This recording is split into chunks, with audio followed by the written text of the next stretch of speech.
we all need to learn about how the world is changing around us and how employees' expectations of the offering that they get, and I'm not just talking about the benefits, the terms and conditions, but the environment they work in, the people they work with, that's changed, but also it remains relevant to them. So we've got 5 generations at work now. Even if you're struggling with certain areas, we find that public honesty about the fact that you've recognized there's a challenge there, but we're trying to improve it, is actually way more valuable than trying to sweep those problems under the carpet and hope no one finds out.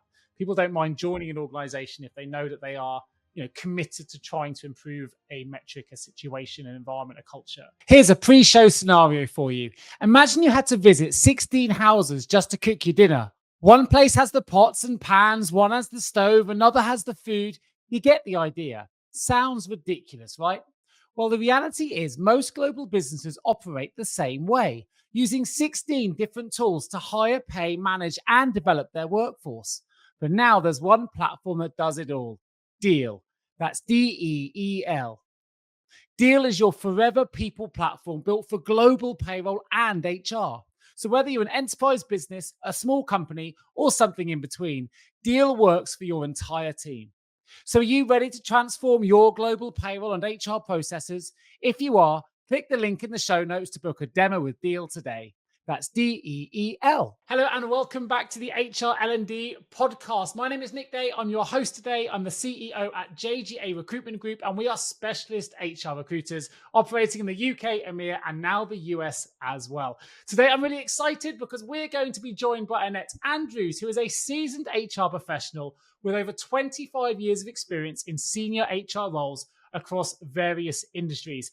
However, before I dive into what we're going to be discussing today, I just want to give you all a little reminder to press subscribe if you haven't already. And please do share this show with all of your colleagues and friends so that together we can really raise the profile of people management and human resources globally. If you do have an opportunity to leave a little review as well, that really does help me to grow the show. So I'd be hugely appreciative if you get an opportunity to do that as well. But let's jump into today's content. So Annette, she's currently the CEO of Acaria Coaching and Consulting, and she serves as a non-executive director for several organizations. Her impressive career includes roles as the Chief People Officer at Lloyds of London, HR Director at Ford, and she's held a number of senior HR positions at Lloyds Banking Group as well. Now, I've invited Annette to join me today on the HR L&D podcast because I want to take a dive into the pressing issue of employee retention and engagement. We're in an era of the big quit. It's something I'm really familiar with because, of course, my world and my lens is very much one of recruitment. I see companies with huge attrition numbers, and they're all trying to fight and manage this issue of retention and engagement. So I'm hoping today we're going to explore how conscious leadership can increase workplace stickiness, and we're going to discuss some takeaways you can all take away from listening to this episode by really leveraging Annette's extensive experience to really understand how we can get on top of this issue. So without further ado, welcome Annette Andrews to the HR L&D podcast. How are you feeling today? No, I'm really good. And thank you so much for the invite to join you. Really appreciate it. Super excited to have you here. I'm going to start with my one question I ask all of my guests, which is this. It's a foundational question, really. What do the words human resources mean to you? Gosh, well, to me, human resources, actually, it's a huge privilege to be in the profession. Why? Because we are supporting the business with their most valuable, or at least one of their most valuable assets, their people. That means that you're at the heart of a business. You're involved in not just the operational aspects, but in the strategy of the business, where it's going. And you, if you build that trust and relationships, can have a really influential role in that business. So for me, it's a privilege, but it's fun as well because you're involved in every aspect of the business. Absolutely. I think that's something that people are going to want to hear as well. It's that position of influence and really trying to raise the profile and how they can have that strategic value to organizational success. So one of those values, I think, is to improve that employee retention, that employee engagement for businesses. We know how expensive talent is, particularly if it walks out of the door. So we want to make sure we're keeping our top talent. So I guess this kind of starts from earlier than just dealing with the problem. We want to deal, just put a plaster on it. We want to get to the root of it. And I think a lot of that starts with developing a cultivation of a growth mindset within an organization. I know that's something you're really passionate about. So how can high performing leaders start to cultivate a growth mindset within their companies? Oh, it's a really good question, but I think it actually starts with the leaders. If they've got that mindset and approach themselves, then they can encourage it and develop it in others. But what do we mean by growth mindset? I think to start with, Sure. I think we all think about growing and developing, but we tend to a certain point in our lives or our careers go, well, I've sort of know my stuff now. I'll be really honest with you. The world is changing so fast. We just need to keep learning and developing, and being open to that is having a growth mindset. And it's about being open to different ways of doing things, different ideas, different approaches. And that's okay. Rather than thinking, well, I know it and I'm going to just stick at it and do it that same old way all the time. Gone are those days. Gone are those days. Hopefully. So And yeah, the it's just opposite, I this guess, is a thing. fixed mindset, right? So do you come across a lot of clients that are still stuck in that fixed mindset kind of mentality? Is it Yeah, difficult to and move from fixed to growth? again, it'll be interesting to see what your listeners' experience is. But my experience is that people tend to either get to a certain level in the organization where they think, well, I've achieved manager leader status now. I've got my qualifications, my experience, etc. I'm doing all right. I'll just cruise at this Yeah. level.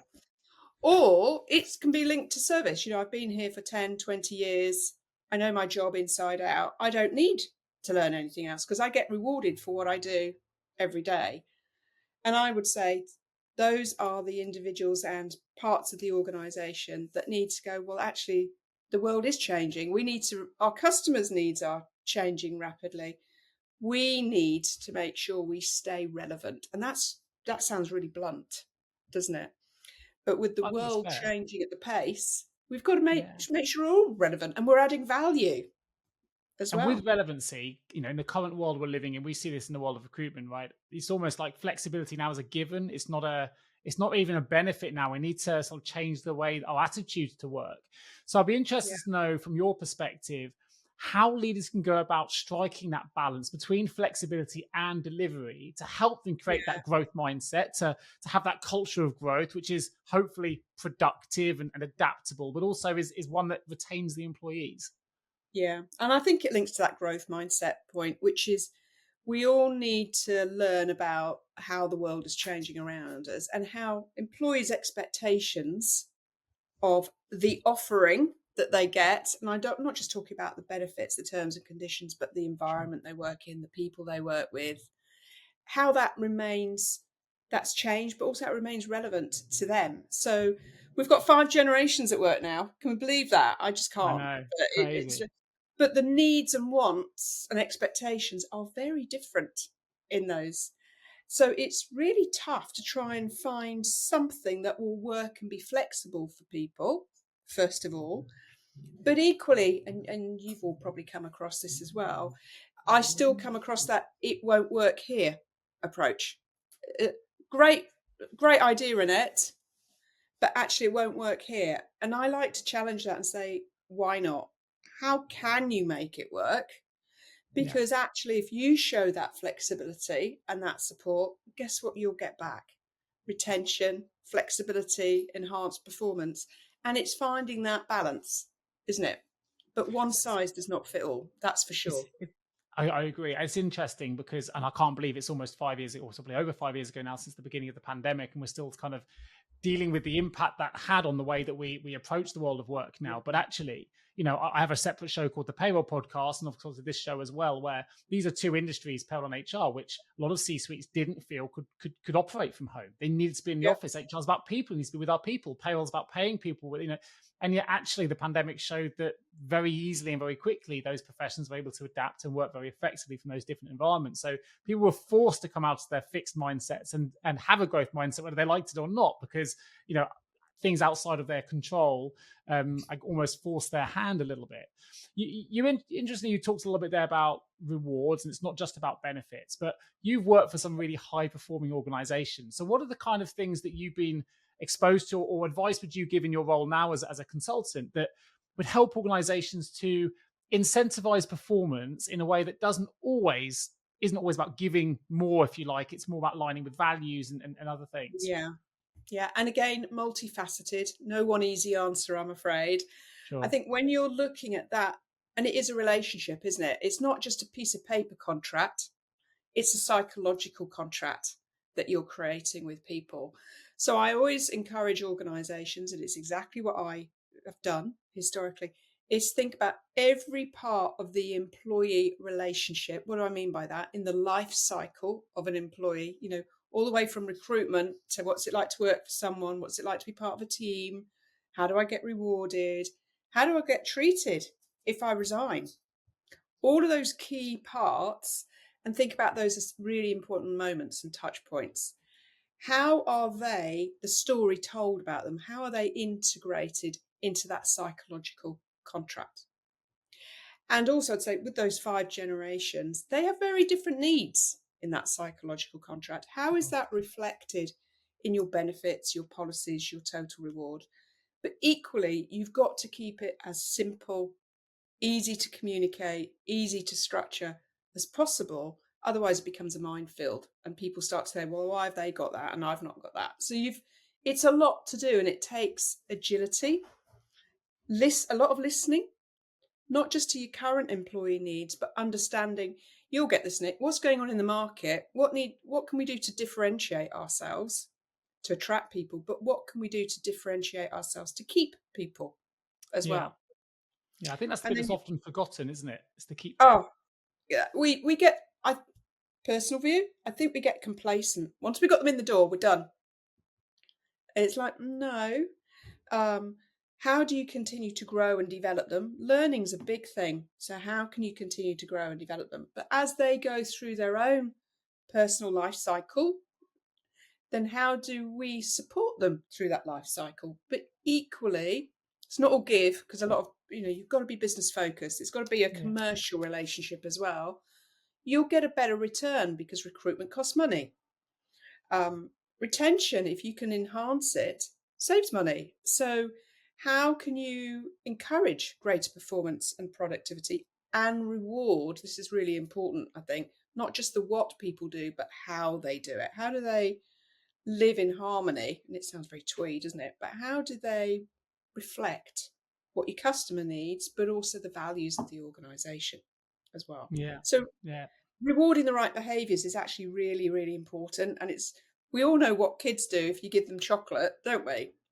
They'll either reward the right behaviour or reward the wrong behaviour. So simplified approach, but reward the right behaviour. Sure. And we see, as you say, we see this in recruitment. Companies are always innovating their benefits offerings to attract staff. And you're right. I think there is a level of complacency once we've got the talent in the door. And it is expensive. I run a recruitment agency. I know how hard it is to find talent, how hard it is to attract talent and engage that talent, which is kind of a new part of the process now. What's been really interesting in what I've seen is some of these things are free that people forget. One is, having a really clear career path for somebody is really valuable, so they know where they're going, they can visualize their future. Doing things like having a transparent workplace culture. You mentioned the word psychological, and then people feel like they're heard. It's really, really important. I got this one. I'm going to make myself sound like a dinosaur here, but I gave an incentive. It was a few months ago now to my team. We've got again, multi-generational workforce. And I said, if we've had a really good week, why don't we close the office early on Friday? We'll all go and go for some food, whatever you want to do. Thinking that that'd be a really nice thing to do. And all the team were really happy. And it was good they had the psychological safety to come and say, come to me and go, Nick, that's great. But we'd actually rather have the morning off than the afternoon, because we all go to the gym in the morning and we'd like to go to have our workouts. We're not fussed about alcohol and drinks and whatever. We've got commitments already, but it'd be great if we had more. And I was like, wow, like that's changed. When I first started in recruitment, it was all about the early finishes. And it does show that, I wasn't aware necessarily of those changing needs and how those changing behaviors. The fortunate bit was they felt psychologically safe to bring that up. And I'm bringing that up because you mentioned the word psychological. And I wonder then, how does that link to the interplay of psychological safety and psychological communication? Because we know that communication is so important when we're trying to implement a significant benefits package or change. Yeah. And I'm a great believer in communicate. You can never do it enough and never do it in just one way. It needs, because we all listen and take information on board in different ways. So bear that in mind. I think Mm. sharing stories, that people relate to stories. We remember stories better than we do facts and figures and a policy. Policy documents are pretty boring, can I be honest with you? So stories can really help. And we know that person that shared that story about how they've made the most of their policy and benefit or their recruitment journey. Share them. By the way, that can really help with your external recruitment as well, because that candidates see real people sharing their stories in a video and they're like, I want to be like them. Or, oh, that's their story. The other thing I would say is it's really important that we upskill managers and leaders to be able to communicate well, authentically, openly. It's a skill. Not everybody is comfortable speaking about themselves or sharing their stories or standing up in front of a group of people or speaking like this. It takes experience and support to do that, but it is so worth the investment, because if a manager and leader can do it well and engage with people, it will really help that recruitment and retention, engagement, but also performance as well. So it's a skill we don't spend a lot of time on working on with our communications with our managers and leaders, but gosh, it makes a difference. Yeah, I can see that from the optics that I have here, because we get some of the best leaders I've ever worked with doesn't make them great interviewers, and of course that's a communication exercise when we're Yeah. trying to get good talent, and people get let down at that interview stage because they've never had that training. So I think there's some interesting points there, and also from an attraction point of view, obviously we look at stats all the time and facts and things like that, and we're seeing now that sort of 75% of people now looking at jobs will probably look at a D&I policy before making a decision. And yet a lot of leaders aren't aware of what their DEI policy is or when it was last updated. And sometimes people are fearful of what their DEI policy is or their level of engagement or even their levels of attrition. And yet we found, I'd love to get your view on this, that actually, even if you're struggling with certain areas, we find that public honesty about the fact that you've recognized there's a challenge there, but we're trying to improve it, is actually way more valuable than trying to sweep those problems under the carpet and hope no one finds out. People don't Yeah. mind joining an organization if they know that they are committed to trying to improve a metric, a situation, an environment, a culture. I think they much prefer that than being hoodwinked into something and never knowing there was anything going on. But I'd love to get your take, because you've seen this at a much bigger probably scale, and you've probably lived within these organizations as well at times where they've had to overcome a particular change program. Yeah, and it's tough as well. And obviously, I've worked with organisations that have had some quite high profile and public problems as well. And, Sure.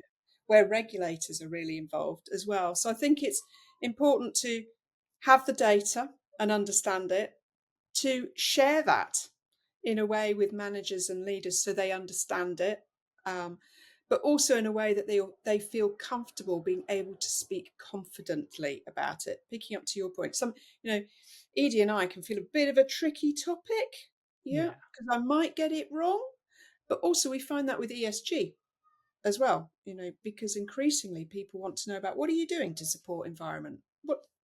Well, and what are you doing in the community? So we need to have more of that information at our fingertips, and in a way that we feel confident, comfortable to share in a way that works for us.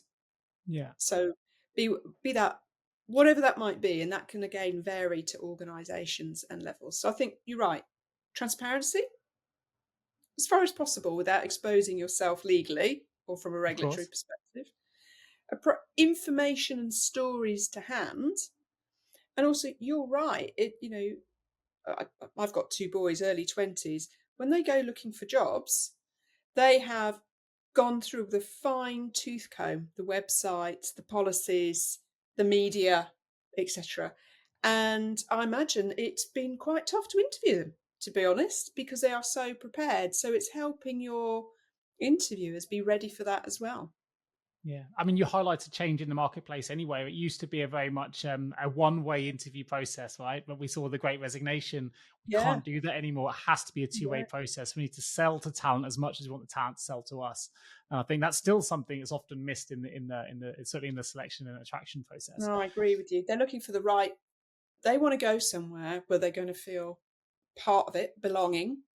It's Yeah. going to fit with their values, but where they're also going to be valued and able to add value. heard and unmuted. Yeah, for sure.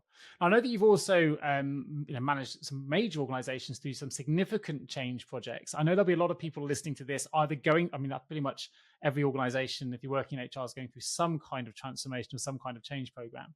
But we know it's sometimes quite difficult to get employees to embrace those change programs and to view them as opportunities rather than inconveniences or obstacles. And with your experience, I wonder if there's any, I don't know, words of wisdom you can help those that are going through those programs. Perhaps they're faced with some resistance that may help them overcome some of those challenges or change that mindset that we sort of started the show with. Yeah. I remember when I started my career, we won't say exactly when, but it's a long time ago. I remember change and transformation was something we did every so often and we would prepare for and grow. That's not the case anymore. It is, again, going back to the world we live in, it's just a constant. It's just the way we live and work now. So I think part of the challenge with that is helping people understand that this is normal, and equipping them with some of that, because while you get some of the resistance is fear of change. So I know what I'm doing and how I'm doing it, and yet another change, so you can get change fatigue. So it's how can we help equip people? Again, that comes back to communication. How can we upskill them so they feel ready for it and prepared for it and supported along that journey? But also, what other support is in place for them? So if they do feel overwhelmed, needing to talk to someone, they have somewhere to go and they know where to go. But again, I think that comes down to, we have a role in HR to make sure that we're always, this for me is fun. I recognise it may not be for everyone, is preempting all of the things that might happen, could happen, and have we built those into our planning and thinking so that we have the right support structures in place so that we can achieve the change. By the way, we need to measure all this, but equally that we've pre-thought and planned through it and we've prepared managers and leaders for it as well, not just our employees, so that because HR can't do it all on their own. Sure. Actually, this is about supporting line managers and leaders to help their people through change and themselves. Actually, we often forget about them and the impact on them as well. I'm glad you mentioned that we can't do it by ourselves. I think often HR feel like they're siloed, and we know that collaboration is the key to success. And a lot of these, particularly when you're faced with resistance. I know that you've obviously developed your own leadership program. I mentioned at the start that you now see over at Acaria Coaching and Consulting, and you've highlighted sort of 4 key pillars, if that's okay for me to put it that way, about how leaders can really develop that growth mindset and really help achieve a positive change, if you like. I wonder if you could just guide us through, I guess, the fundamentals of that program. So I'm a great believer that by the time somebody gets to a manager or leader role, or they're on the path for it, they have the technical skill set and expertise that are needed for that business at that time. What I focus on is really going, well, okay, let's take that as a given. By the way, you need to keep polishing that up. But what we really focus on is how can we help managers and leaders, existing ones or future manager leaders, develop some of the emotional intelligence you need to be able to engage with people, but also to be able to support themselves, to be honest with you. So what we now do is focus with developing leaders, helping them understand what's going on in the world and all the changes, what the expectations are of people these days, but to then help them develop what I call the key leadership competencies to be brutal and emotionally intelligent leader, because that will be the game changer as to whether people want to come and work for them, whether they want to stay working for them, but also how well they perform. It will be the creation of that connection. And what do I mean by that? Creating trust, developing empathy, building relationships. You talked about psychological safety. It's not wishy-washy. That is so important. People need to be able to come to you and talk to you about what's going on in their mind and not feel judged. And for you not to react in a negative way. You and I talked before about the flexible approach. Understanding that flexibility is really important to people. Actually, it'll be important to each of us as well. But how do we build that in such a way that works for the business, helps it grow and develop, but equally supports the individual? to whatever degree as well. And quite often it's a compromise. So you can feel like a negotiator at sometimes, managing, well, the business needs this, you want this, how do we get to the right answer for all parties?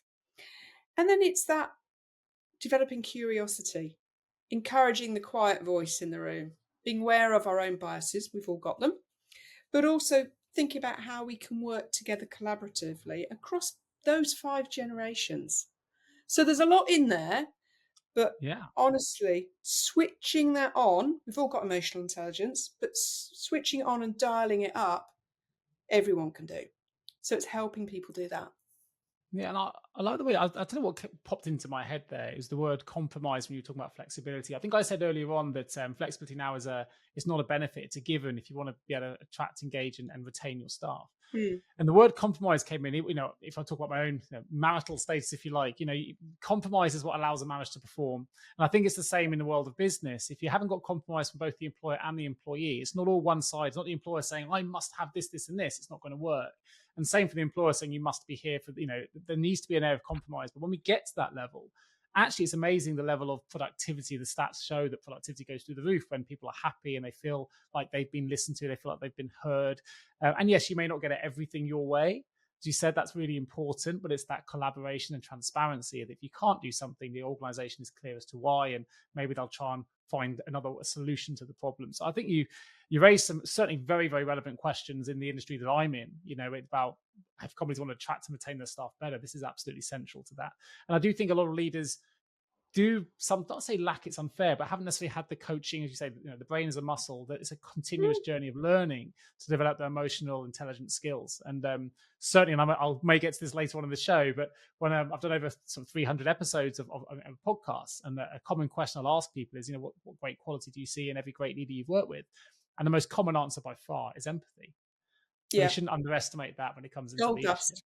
It is gold dust. And I would add another one to that, which is listening skills. The ability to, really, really listen, not just hear what you think is being said, but really listen. And then that ability to go, hang on a minute, there was something different there was something missing, or, oh, let me find out more about that. So truly, truly listen, show empathy, and be prepared to be flexible in your approach. Well, you raised something right at the beginning of this show, and you actually demonstrated it perfectly there, probably unbeknownst because it's so natural to you, Annette, but it's listening and then reflecting. You used the word reflect earlier. We can listen, and it's whether we apply that listening skill and reflect upon it to know how we can utilize that. And you just reflected on your own question there wonderfully as an illustration. But I think, again, that's something leaders can do. We can listen, but if we don't take the chance to reflect on what we've heard and then try and sort of implement that, then sometimes it doesn't always work. And I know from your perspective, you've done a lot of research and work on the big quit in inverted commas. I'd love to know how sort of conscious leadership, so that ability to be consciously aware of things like listening, you mentioned there, can really help increase workplace stickiness, can help really combat that attrition that we know a lot of people listening to this show right now may be struggling with. Yeah. So it's so important that as a conscious leader, you do take the time to stop. Now, what do I mean by that? We all got very busy lives. I sometimes, and I speak from experience, felt like a hamster on a wheel, just spinning. Yeah. And there's a danger when we spin. We keep doing the same thing in the same old way, and we sort of forget what's going on around us, and we miss things. That's the critical thing. It is so important for all of us to step off that hamster wheel. And it can be tough, can't it? Because you've got to make yourself do it. And it's at every level, personally and professionally, stop and just think. Why is that important? Because as a manager, leader, or an HR professional, it gives you time to think. It doesn't cost you any money. It's time to think. Yeah. But what that does, you'll then start to see what you're missing. See some things that possibly you missed before. You'll also, in the nicest possible way, see nuances in what people are doing, saying, acting, etc. And it's like having a jigsaw that you start to see the pieces and you can start to put them together.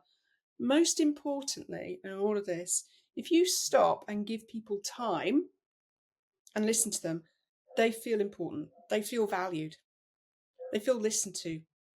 They feel able to come and talk to you because you're patient. You've taken the time for them. If you do that, then before someone quits or before they do something that you wish they'd spoken to you about before, they're more likely to stay with you. They're more likely to be productive as well. But also, you are more likely to preempt issues that may otherwise have come up. So actually, you're helping yourself and helping your team and helping your business because you're preempting things. But you can only do that if you stop, listen really well, reflect, take the time. I call it the 5-second rule. Just take 5 seconds. Yeah. And the majority of us are not in life and death situations with our decisions. Sleep on something. If it's a major decision and you felt that, hang on, that's a bit of a major one, sleep on it. It has paid off for me so many times. Hello, HR and people leaders. Are you exhausted of the war for talent cliche? The problem is, when we hear a cliche, it usually exists for a reason. However, we think it's time for a fresh approach to the talent crisis. That's because at JGA Recruitment, we understand the real challenges you face in sourcing phenomenal HR and people candidates. And guess what? We think we have the solution. Our team is on a mission to revolutionize your hiring process. That's because we're not just recruiters, we're strategic partners dedicated to finding HR and people professionals who align perfectly with your company's vision and goals. So let's break the cycle of frustration together. Partner your talent acquisition strategies with JGA Recruitment and experience the difference in service, excellence, and results. No longer do you need to suffer the costs associated with a poor hire, because with over 100 5-star Google reviews and already trusted by many of the world's leading brands, why don't you take action today? Contact us at jjrecruitment.com to discover how we can help transform your HR and people teams. And here's a bonus. When you visit us, you can sign up for our weekly HR newsletter that's packed with invaluable industry insights and more. Let's revolutionize your HR talent acquisition strategies together and make the war for talent a cry from the past. Visit jjrecruitment.com to find out more. Yeah, when people say, it's a cliche, sleep and it feel different in the morning, but when we hear a cliche, we should listen to that cliche. It's there for a reason, right? And I know that you're obviously a very skilled coach. Obviously, I work as a coach as well outside of this, and I've got a coaching show. One thing that coaching does is it raises awareness. But it's really hard to, and I have a coach that I work with, and he said, Nick, when I started working with my coach, he said, when was the last time you stopped and had a moment to look up? Because look up is where the strategic thinking is. And if you always head down, you never get into that strategic growth mindset that we talked about at the beginning of the show. Yeah. When you look up, that's when you suddenly become aware of your surroundings. And how many of us commute to work and don't really look outside the window, or we go for a walk, we don't really look at what's around us. But when we take that opportunity to do so, it's amazing about what we actually start to see. And sometimes these things are right in front of us. And insight sometimes comes from the inside, but if we want those insights, those strategic insights to make change, I couldn't agree with you more. It comes from that ability to take those 5 seconds to reflect, to become aware of our surroundings, our problems, our challenges. And when we take that moment, actually, it costs us nothing, those 5 seconds, but it can be unbelievably productive to take a different viewpoint on a particular problem. I think it's wonderful advice. While I'm on the mode of insight and awareness, I know that obviously you work with the 2024 National Leadership Program as a non-executive director. Yep. What are some of the insights and things people are sharing on those kind of programs? What are the challenges or insights people are discussing on those programs, particularly in relation to employee retention, engagement, and the big quit? Yeah, and for anyone that's interested, and they can go and have a look at the Company of HR Professionals website. We run a leadership program every year, and I do it on a pro bono basis to support future talent within the business. That's something we really need to do, is give back to the next generation of talent coming through. And I would say to you, we have a cohort of leaders each year. It's a small group. Why is it? It's 14, 15 people. Why? Because you can wrap your arms around it and you build a really important network. You touched on something really earlier. When we run very fast, we can become siloed and isolated. And I think as you grow your career in HR and you're going up the ladder, the pyramid and the support group becomes smaller. So actually, it's really important to have that support group. It doesn't have to just be in your organisation. In fact, there are benefits to having that outside, because you can bounce ideas, different thoughts in a confidential way and share good practice. So it's really important for that. I would say to you observations I would make from that group. We touch on all the hot topics that are going on in the world in HR at the moment, be it, how we're managing the political unrest and the riots. What are the implications for employers and HR professionals? What are the latest changes in ED&I that are coming? How do we get more engaged with business leaders on the business strategy? So key topics. Guess what? Many of the challenges that HR professionals and leaders are facing are very, very similar, if not the same, to business leaders as well. We run very fast, sometimes too quick. We need to take that time to stop and reflect, that we've just touched on. Particularly HR professionals are not very good at looking after themselves and investing in themselves from a learning perspective. So we're very good at doing it for other people. Yeah, there's almost a certain type that we are very focused on supporting other people. But actually, it all starts with us. You talked about cobbler's children before, but actually, we do have to make sure that we are continue to learn and grow and well, because well-being is fundamental for our organisations. I would say to you, there's another topic that's really hot for HR professionals at the moment. It's not going to go away and it's going to grow. We need to get more and more comfortable with the pace of technology change and AI. What can it do for HR? I am so pleased people don't have to live with the grinding admin that I had to live with at the start of my career and multiple spreadsheets, etc. But it's going to improve. So how can we keep focused on that and start integrating it in our work to free us up to do the more strategic work? And it's really important that we love our business, we understand the business, we're commercial, we use business data to support the business from a people perspective, and that we use the metrics to show productivity and improvement. But equally links to the business case. If I can improve retention, then I spend less on recruitment.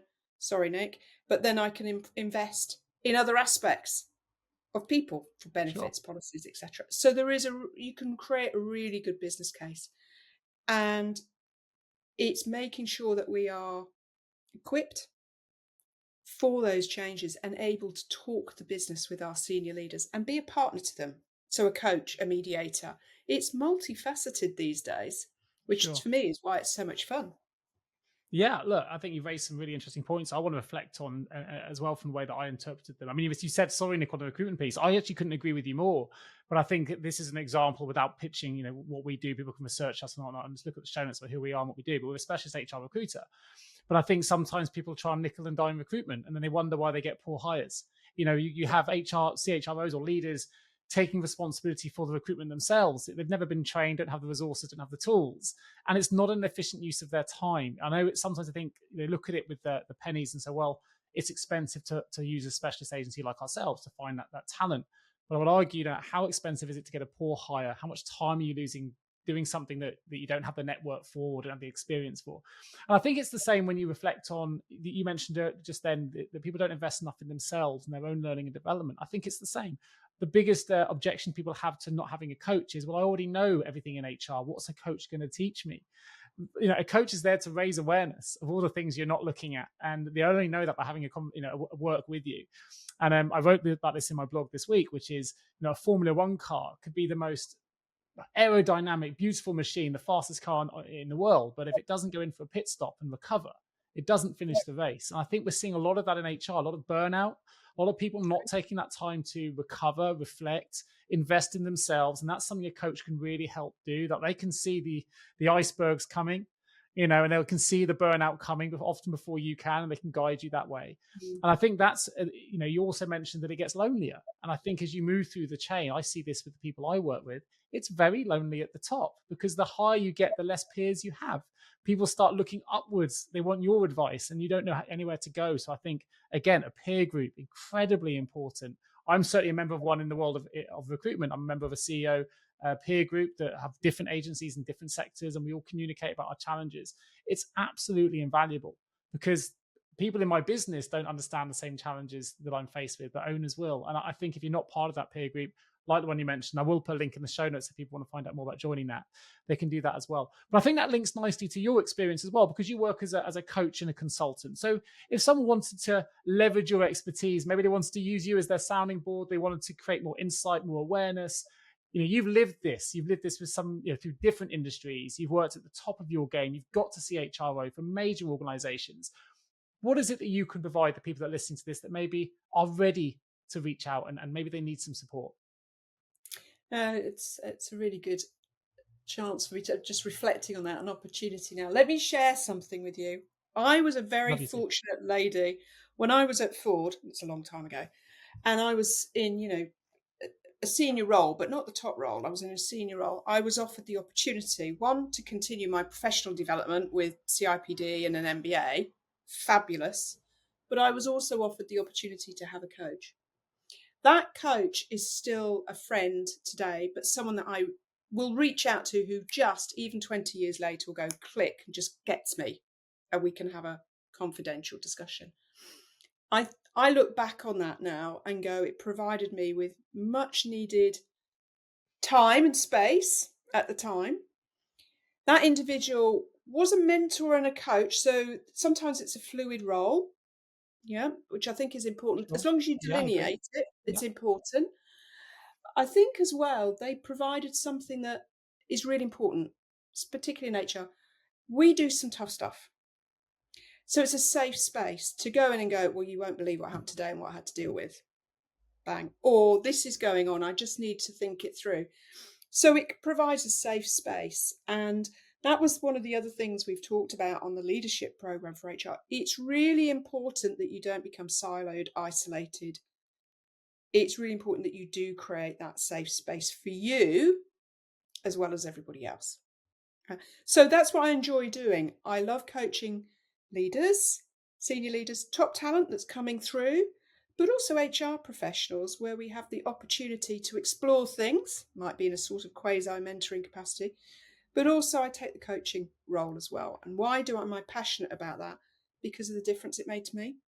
And it's part of giving back, but also if I can help somebody else create that safe space, then they can grow from that as well.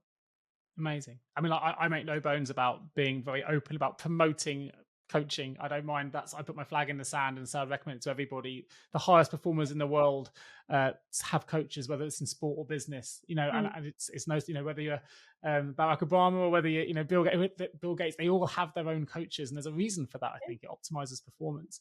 And certainly a similar journey to you, my coach changed my life in the way that I looked at things. And so much so it inspired me to follow my own coaching journey. So I did my own qualifications and now we coach each other. And similar to yourself, we're still friends and we mentor each other through different challenges. And it's so, so valuable. So I think if you're listening to this and perhaps you don't know where to start and you want your first coach, reach out to Annette, and I'll certainly put your details in the show notes so people can do that. But obviously, depending what people want, there are so many different coaches out there as well and different places you can go to find that peer-to-peer support, that mentoring support. So I couldn't recommend it more if people are listening to this to think about. And I wanted to bring this up. And apologies, I'm kind of segueing slightly out, but I'm still thinking about the point you made about, sorry, Nick, with the recruitment, because I still really couldn't agree more that we need to get this right. I do a lot of talks on how to attract and engage talent and why we should retain it. And people wonder why we do that. And there's an example popped into my head as you were talking before that I meant to mention, I forgot, which is people might not believe it, but we use a rec to rec to find all our own staff. And I highlight this because you would think with all the tools and resources I have, a rec to rec is someone that finds recruitment talent for recruitment businesses, for those that aren't aware. You would think with all the tools, experience and resources, 150 years of experience recruiting top talent in our business, that we would do that ourselves. But the reality is it's not an effective use of my time. Because I don't want to be looking for those people when I know there's an expert out there that has a much, much deeper network than I do, who can engage that talent much better than I can. And the engagement piece, I think, is the missing part of that jigsaw when it comes to talent. I think now we're in a world of technology that you mentioned, and we need to really embrace tech and really embrace AI. I can find a profile very quickly on LinkedIn or Indeed or a job board or whatever it might be. But engaging that talent is harder than ever. If you don't know that individual, why would you respond to me? If you don't trust that individual, why would you respond to an email or an email? And we all know, I'm sure everyone listening to this has had a message or an email or an email from someone saying, hey, I've got a job. And we ignore it. We don't know who that person is. The job level is incorrect. So I'd say never underestimate the power of engagement. And that kind of links back to your peer-to-peer group networking, the influence, the conversations, the collaboration, the more willing we are to put ourselves out there and get to know more people, the more trust we can create. And trust really is central to that, I think, talent and engagement challenge. One thing I'd like to come back to you before we sort of open the L&D Vault, then, where I want to lead this question to is, you've got experience, obviously, as an active coach. We talked about that. You've got a huge amount of experience of conscious leadership. But you also have a board level perspective. So not just a CHRO perspective. This is kind of the really the top of the tree. A lot of HR professionals want to know how they get to that board level status. In fact, a lot of people say, should HR have a position place on the board? That's a kind of separate debate. So I'd love to get your thoughts on it, really. What's your board level perspective on HR strategy, on conscious leadership, and whether people in HR should have a seat at the board at all? I know it's a lot to unpack there, but it's rare I get someone who's operates that level on the show. Yeah, no, thank you. So I started an interest in non-exec roles when I was still a CPO. Why? I had a lot of interaction with boards and I thought, oh, quite fancy being on that other side of the table at some point. But also I recognise the value of different perspectives. So when you're internal, you've got a very internal view, but if you're a NED, a non-exec director, you bring in different perspectives, and that is invaluable. And you learn a lot about a business, and you're part of a business too. So just for those that might be interested in the future, start thinking about your NED profile before you leave your corporate role, because you can start doing it through school governor, charities, etc. And you're building that experience and insight, and it's really valuable to your day job as well. It's not an extra thing that you'd have to do and a waste of time. No, not at all. It's really relevant in terms of the skill sets you get and the add value. That's one bit. The other bit reason why I wanted to sit on boards is, one, I love businesses. I love being involved in a business and part of it. And I really was going to miss that as part of corporate life, but I love being part of it.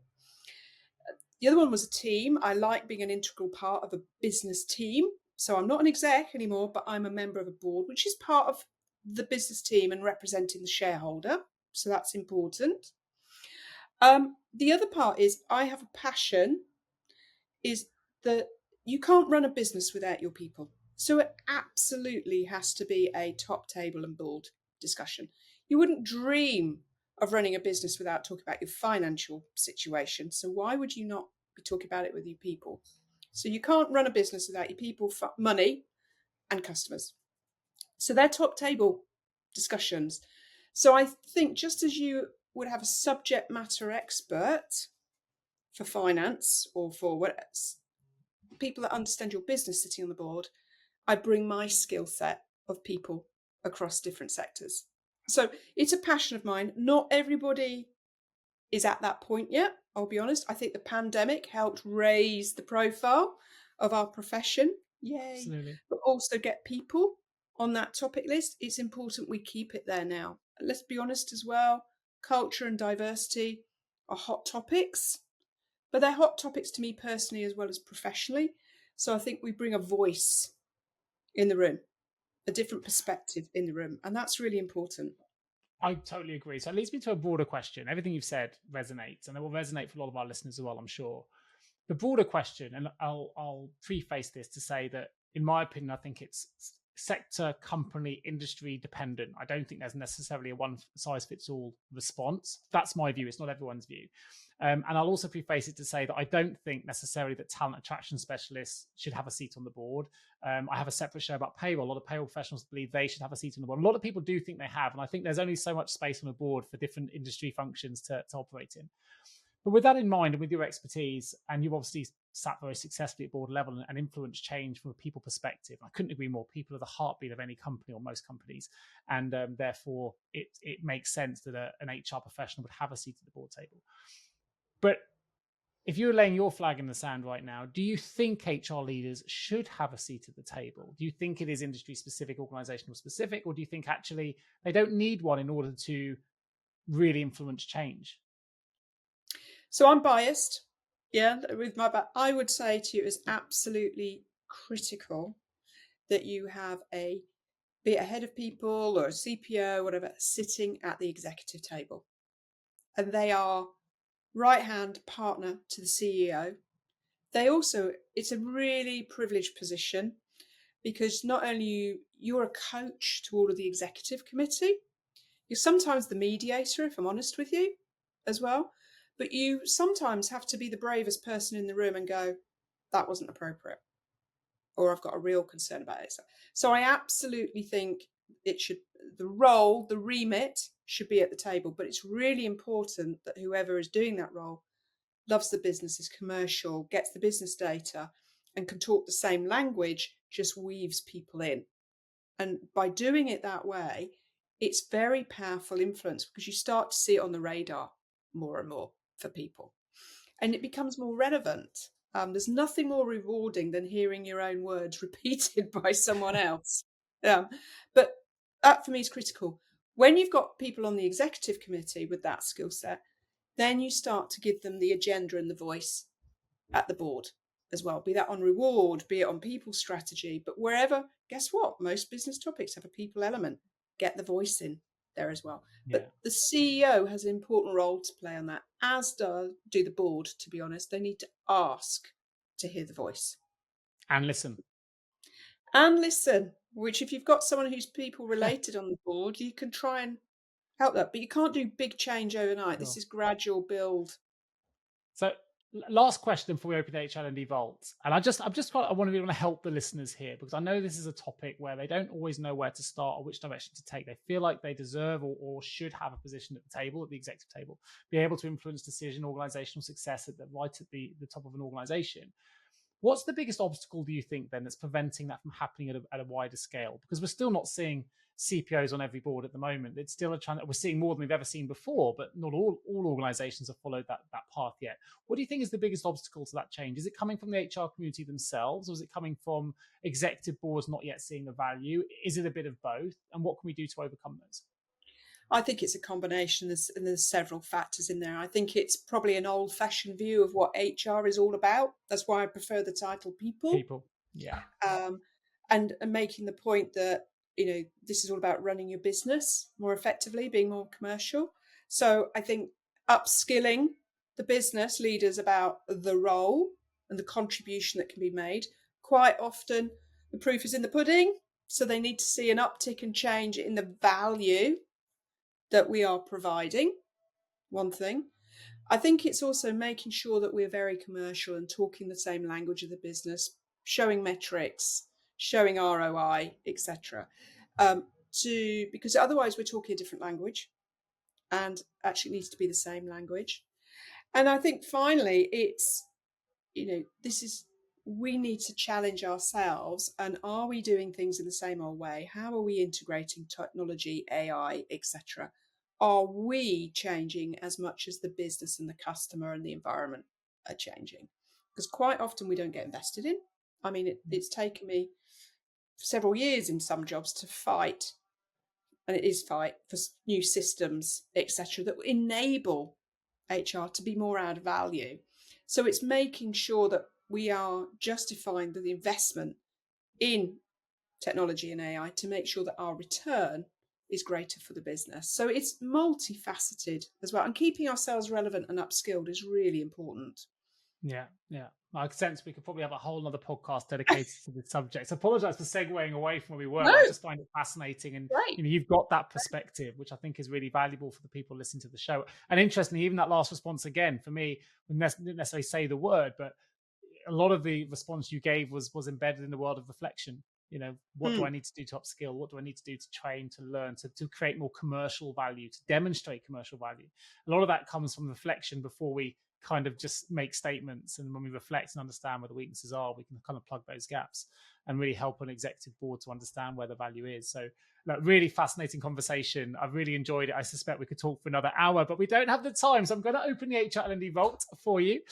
3 short, sharp questions that I know our listeners are going to absolutely love and be looking forward to responses to. The first one is this: if you could give one universal piece of advice to all HR professionals, what would it be?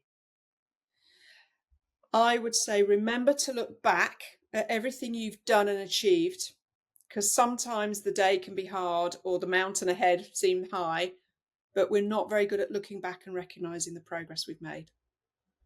Right. Super. Reflecting on your career start, What advice would you give to those just beginning out their journey now in this new world of work, particularly in an HR environment?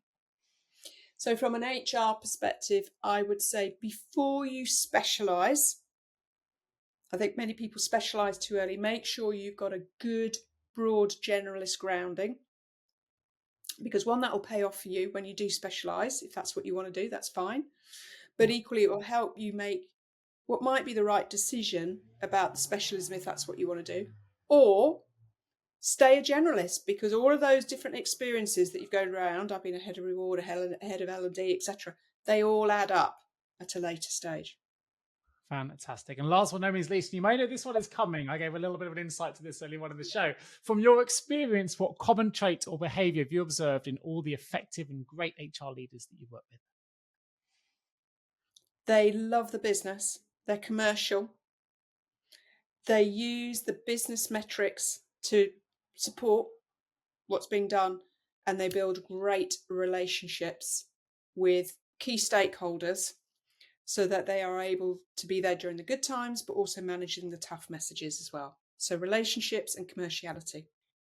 Fantastic. And Andrews, of course, if people want to find out more about your business at Acaria Coaching Consulting, where can I direct them to? I have a website, so you can go and have a look at it. It's Acaria Coaching Consulting, and I'm on LinkedIn. I can always be tracked down. Fantastic. Well, I will make that tracking down really, really simple for the people listening to the show. If you want to find out more, if you want to engage the net, or you just want to check out the website, there will be a link in the show notes. I will also share Annette's LinkedIn profile in the show notes as well. So you can do both those things really easily. Just click through to the show notes of today's episode and you can find those links. Of course, there will also be a link in there to my business, which is JGA Recruitment. So if you are looking for HR talent, you want to invest in top talent, engage top talent, please do get in touch with myself or my team. You can reach us at jgarecruitment.com. And of course, that link will be in there as well. I just want to say a huge thank you to Annette for really insightful conversation about all aspects of HR. We kind of talked more about just attraction and engagement and the big quit. We talked about how we can really get a strategic seat at the table. I think it's really important. It's content I know our listeners are really keen to understand. And also, I think we've talked a lot about the power of collaboration, communication, and reflection. So Annette, thank you ever so much. It's been really invaluable. I've really enjoyed the show. And I look forward to bringing the next episode of the show really soon. But I want to give a huge thank you to you today. Thank you. Oh, thank you. Really enjoyed it. This episode is sponsored by Deal. That's DEEL. Deal is your forever people platform built for global payroll and HR. So whether you're an enterprise business, a small company, or something in between, Deal works for your team. Hire and onboard talent in over 150 countries in minutes and run payroll in over 100 countries in just a few clicks. And with Deal's suite of AI-powered learning and development tools, you can even customize career roadmaps, performance assessments, and more. So are you ready to transform your global payroll and HR processes? If you are, click the link in the show notes to book a demo with Deal today. That's DEEL.